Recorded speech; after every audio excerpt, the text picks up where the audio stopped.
Good morning everyone. Welcome you all. So this is third chapter of our book physical geography and the name of this chapter is interior of the earth. तो इस chapter में हम अर्थ के जो interior है उसके बारे में कुछ फैक्ट्स को देखेंगे, कुछ डिटेल को देखेंगे, ठीक है, एंड कुछ डिटेल स्टडी उसकी करेंगे, ठीक है. So first question came to us that why we are study the interior of the earth. क्या पर्पज़ है why we are study the interior of the earth, क्या नीड है, why we need to study. So we have 3 points. First one is the configuration of the earth. So configuration है earth surface का. Somewhere we have plateau also there and mountain also there, plain also there.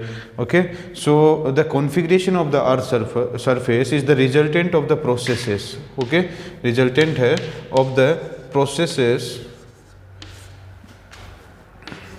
that are going on under the earth surface. Okay तो जो भी process हैं, ठीक है, अर्थ के जो इंटीरियर में जो प्रोसेस हो रही हैं, ठीक है, तो the processes that are going on under the earth surface they are responsible for the configuration. Okay, they are responsible for the configuration of the earth surface. ठीक है. So we have to know or we have to few knowledge. We have to know the knowledge about the that processes. They are responsible for the configuration of the earth. Clear? तो हमें in process को जानना उतना ही ज़रूरी है. क्यों? क्योंकि ये हमारी जो सरफेस का जो कॉन्फ़िगरेशन है उसके फॉर्मेशन के लिए रिस्पॉन्सिबल है. And to understand the certain phenomenas, कुछ फिनोमिनाज होते हैं लाइक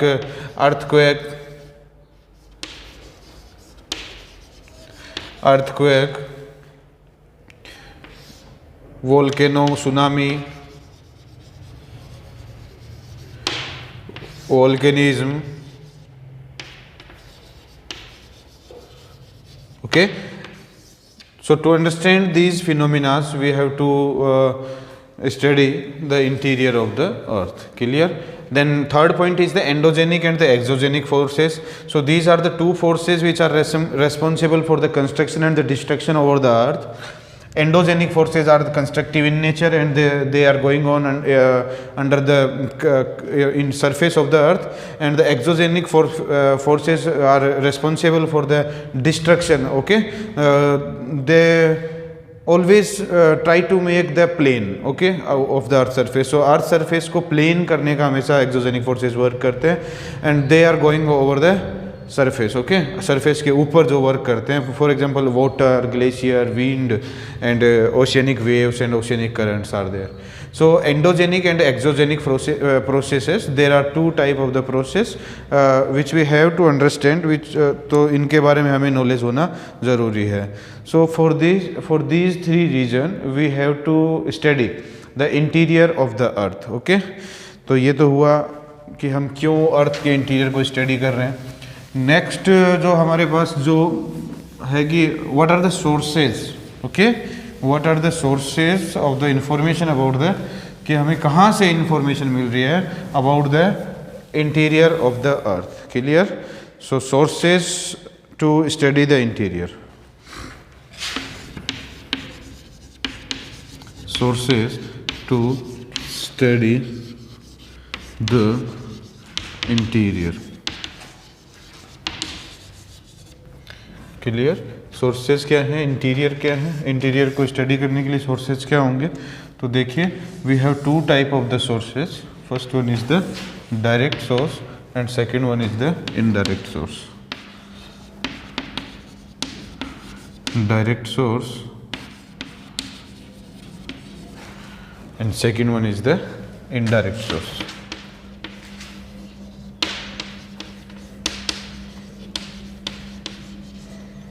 क्लियर? सो डायरेक्ट और इनडायरेक्ट सोर्स दो तरीके के हमारे पास सोर्सेज होते हैं. इनके अंदर यदि हम डायरेक्ट सोर्स की बात करें तो surface rocks, deep drilling project and volcanism, they are the direct source. So surface rock,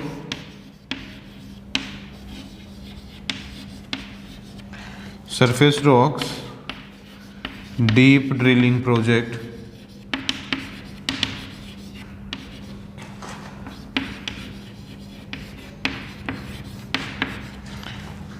and third one is the volcanism.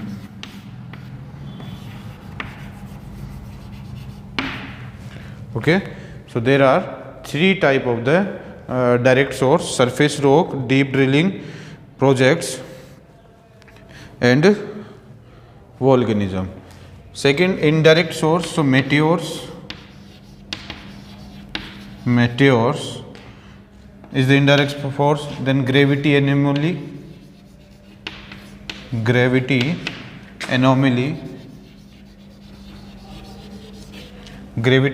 is the second indirect source of the information, and magnetic field and the seismic waves. Third one is the magnetic field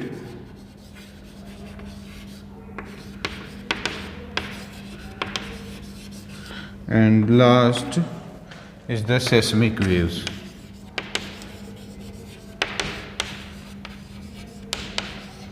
Clear?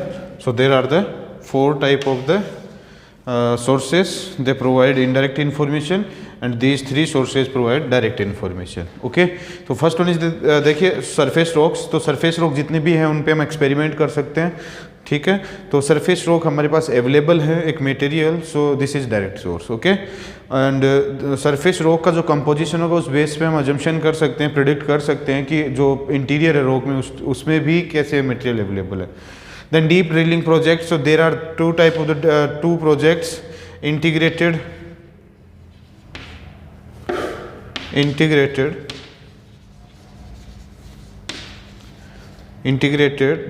ocean drilling project है एक. तो इसके अलावा deep ocean project भी होता है. तो ये जो कुछ प्रोजेक्ट्स होते हैं जो क्या कर रहे हैं, डीप जो ओशियन है उसमें क्या कर रहे हैं, डिग करने का, उसको एक्सप्लोर करने की कोशिश करते हैं. तो इसके अंदर भी हमें अर्थ के इंटीरियर से कोई मटेरियल मिलता है या फिर उसके अबाउट इन्फॉर्मेशन, टेम्परेचर के बारे में, डेंसिटी के बारे में इन्फॉर्मेशन मिलती है. So this is also the direct source, हम डायरेक्टली एक्सप्लोर करते हैं उसको. ठीक है. Then third one is the volcanism. So volcanism से भी हमें क्या मिल रहा है, वोल्केनिज्म से हमें मैग्मा मिल रहा है. ठीक है, जो लावा जो निकल के बाहर आ रहा है उससे भी हमें जो मटेरियल मिल रहा है, तो we can do experiment over that material. Okay, so ये भी क्या है, this is also a direct source. तो वोल्केनिज्म जो है ये अपर मेंटल जो पार्ट होता है, अपर मेंटल एस्थेनोस्फीयर वाला जो पार्ट है, वहाँ से जो मटेरियल है वो निकल के बाहर है. तो ये भी एक डायरेक्ट इन्फॉर्मेशन है सोर्स का. देन मेटियोर्स क्या होते हैं, शूटिंग स्टार्स. जो मेटियोर्स जो होते हैं, मेटियोर्स का कंपोजिशन जो है और मेटियोर्स का जो फॉर्मेशन होता है वो सिमिलर था with the earth formation. Okay, जो अर्थ फॉर्मेशन हो उसी का एक टाइम पीरियड, सो वो एनालॉगस हैं एक दूसरे के. So we can say that meteors having the same material as interior of the earth. So compare कर सकते हैं. देन ग्रेविटी एनोमली, जनरली हमें पता है that we have here we have 0 degree over the earth, and over the 0 degree we have the gravity that is equal to 0. ठीक है, so gravity is 0 over the equator but it is maximum towards the pole. So over the pole it is maximum. Okay, over the pole gravity is maximum. But यदि कुछ places ऐसे होते हैं जहाँ पे जो ग्रेविटी जो हमें मिलनी चाहिए ग्रेविटी, ठीक है, उसका अपोजिट होता है या उसमें कुछ वेरिएशन देखने को मिलता है. That is due to the density of the material. तो जितनी डेंसिटी हमें मिलनी चाहिए थी, कोई particular place for example a है, ठीक है, तो 0 डिग्री से ए पे हमें जाने पे इतना डेंसिटी मिलना चाहिए था या फिर इंक्रीज होनी चाहिए थी, लेकिन यहाँ पे कुछ डेंसिटी चेंज मिलता है. और जब डेंसिटी में चेंज मिलता है तो वो किसकी वजह से है, जो इंटीरियर में जो मटेरियल है एक्चुअल में वो ही पुल कर रहे हैं. तो this is known as the gravity anomaly. ठीक है, तो इससे भी हमें अर्थ के इंटीरियर के बारे में कुछ ना कुछ इन्फॉर्मेशन मिल रही है. Then magnetic field, we all knows that earth behave like a magnet, earth एक मैग्नेट की तरह बिहेव करती है, ठीक है। देन मैग्नेटिक फील्ड सर्वे होता है, और मैग्नेटिक फील्ड सर्वे से हमें पता चलता है कि कौन से पार्ट में कितना जो मटेरियल जो है जो मैग्नेट की तरह वर्क करता है। लाइक आयरन ओर हम बताएं तो जो मैग्नेटिक फील्ड प्रॉपर्टी जो शो करता है, मैग्नेटिज्म की प्रॉपर्टी जो शो करता है लाइक आयरन ओर, तो उसका कंसंट्रेशन कहाँ पे होगा, तो ये सब जो है मैग्नेटिक फील्ड सर्वे भी हमें कुछ ना कुछ इन्फॉर्मेशन देता है। देन लास्ट में है seismic waves. So there are two type of the seismic wave, body waves and surface waves. तो इन बॉडी वेव और सरफेस वेव से भी हमें क्या मिलती है, इन्फॉर्मेशन मिलती है about the interior. Surface wave से तो नहीं मिलेगी, सरफेस वेव तो सरफेस के ऊपर ट्रेवल करती हैं, but body wave there are two type of the body wave, P wave and S wave, and they are very important to get information about the interior, okay, about the interior of the earth. Clear? देखिए next जो topic है वो हम topic start करेंगे earthquake, ठीक है। कौन सा टॉपिक स्टार्ट करेंगे? अर्थक्वेक। तो अभी तक हमने दो चीज़ों को देखा है। First one is the sources. सबसे पहले हमने देखा why we need to study the interior of the earth, कि हमें इंटीरियर ऑफ द अर्थ की स्टडी करना क्यों ज़रूरी है। And second thing which we done today, that is source to study the interior, ठीक है। कौन कौन से सोर्स हैं? So there are two type of the sources, that is direct source and indirect source. Direct source are 3: surface rock, deep drilling projects and volcanism. And there are 4 type of the indirect source, that is meteors, gravity anomaly, magnetic field and the seismic waves. So we will discuss in detail the seismic waves, okay. Detail में हम बात करेंगे about the seismic waves. Clear? So tomorrow we will start a fresh topic, ठीक है। आज का जो introduction का जो चैप्टर का जो इंट्रोडक्शन वाला पार्ट था वो सफिशिएंट है आज के लिए। कल से एक बहुत ही इंपॉर्टेंट टॉपिक इस चैप्टर का स्टार्ट करेंगे, ठीक है।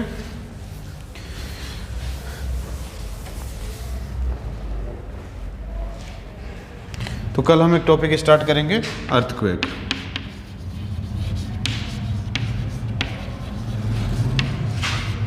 ठीक है। अर्थक्वेक कल टॉपिक स्टार्ट करेंगे, बहुत ही इंपॉर्टेंट एक टॉपिक है इस चैप्टर का, ठीक है, इंटरेस्टिंग भी है। सो आज के लिए इतना सफिशिएंट है। Thank you, have a nice day. I think you found this video informative. Thank you.